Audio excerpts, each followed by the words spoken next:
Hi friends, welcome back to Rani's kitchen. నేను మీ రాణి. Friends, ఈరోజు recipe వచ్చేసి స్నాక్స్ రెసిపీ అండి. రిబ్బన్ పకోడీ. శనగపిండి వాడాల్సిన పని లేకుండా చాలా క్రిస్పీగా టేస్టీగా 1 కప్పు పెసరపప్పుతో అప్పటికప్పుడే చేసుకోవచ్చు. ఆ ప్రాసెస్ అంతా చూద్దాం. వీడియోని ఫస్ట్ నుంచి లాస్ట్ వరకు స్కిప్ చేయకుండా చూడండి. హాలిడేస్లో పిల్లలు స్నాక్స్ కోసం అడుగుతూ ఉంటారు కదా, ఒక్కసారి నేను చూపించిన ప్రాసెస్తో చేసి చూడండి. 15 డేస్ వరకు కూడా డబ్బాలో స్టోర్ చేసుకోవచ్చండి. పిల్లలకి అడిగిన వెంటనే స్నాక్స్ అనేవి పెట్టవచ్చు. ఆ ప్రాసెస్ అంతా చూద్దాం. ముందుగా ఒక బౌల్ నిండా పెసరపప్పు తీసుకోండి. దానిని ఒక గిన్నెలో వేసుకుని వాటర్ పోసుకుని 2 గంటల వరకు నానబెట్టండి. నానిన తర్వాత 2 గంటల తర్వాత శుభ్రంగా 2-3 సార్లు బాగా కడగండి. కడిగి వాటర్ అన్నీ తీసేసిన తర్వాత మనం ఏ బౌల్తో అయితే పెసరపప్పు కొలుచుకున్నామో అదే బౌల్తో 1.5 కప్పుల వరకు వాటర్ పోయండి. కప్పు పెసరపప్పుకి 1.5 కప్పుల వరకు వాటర్ సరిపోతాయి.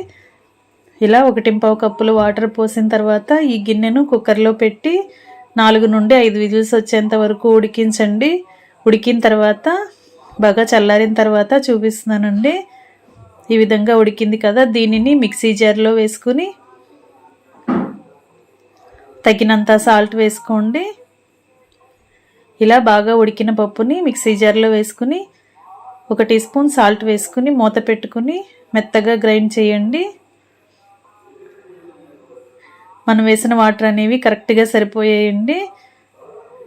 కరెక్ట్గా ఉడికింది. ఇలా ఉడికిన పప్పుని మిక్సీ జార్లో వేసుకుని తగినంత సాల్ట్ వేసుకుని మెత్తగా గ్రైండ్ చేసుకున్నాం కదా, ఆ పెసరపప్పు పేస్ట్ అంతా కూడా ఒక బౌల్లోకి వేసుకోండి. మిక్సింగ్ బౌల్లోకి వేసుకోండి.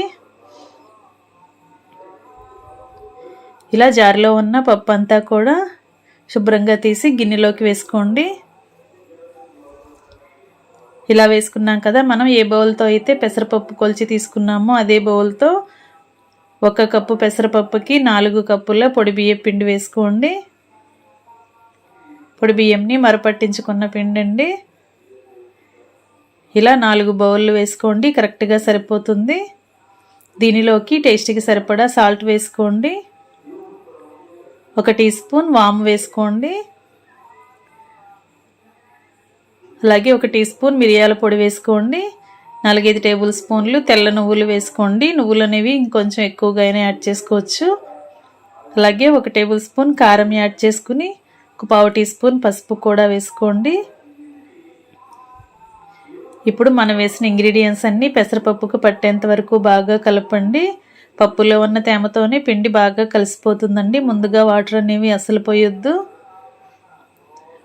పెసరపప్పు పిండితోనే బియ్యం పిండి, సాల్టు, కారం, వాము, మిరియాల పొడి, తెల్ల నువ్వులు అన్నీ కూడా బాగా కలిసిపోయే వరకు కలిసేంత వరకు కలపండి.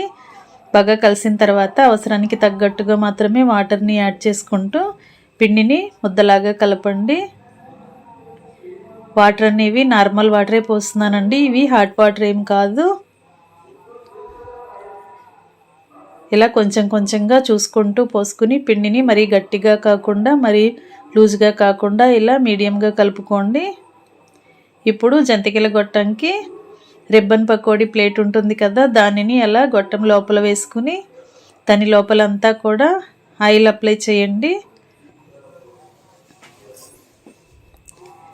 ఇలా మురుకుల గొట్టం లోపల ఆయిల్ అప్లై చేసాం కదా, ఇప్పుడు తగినంత పిండిని తీసుకుని గొట్టం లోపల పెట్టి దాని మూతని క్లోజ్ చేయండి.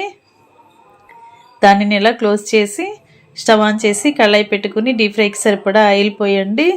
ఆయిల్ కాగిన తర్వాత ఫ్లేమ్ మీడియంలోకి పెట్టుకుని మనం రెడీ చేసి పెట్టుకున్న మురుకుల గొట్టంని ఇలా కళాయిలో ఒత్తుకోవటమే.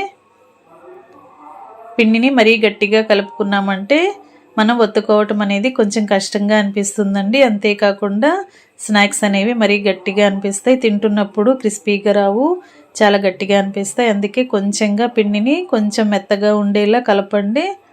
అప్పుడు మనం ఆయిల్లో ఒత్తుకునేటప్పుడు కూడా చాలా ఈజీగా ఒత్తుకోగలుగుతాం. అంతేకాకుండా తింటున్నప్పుడు కూడా గుల్లగుల్లగా క్రిస్పీగా టేస్టీగా స్నాక్స్ అనేవి కమ్మగా అనిపిస్తాయి.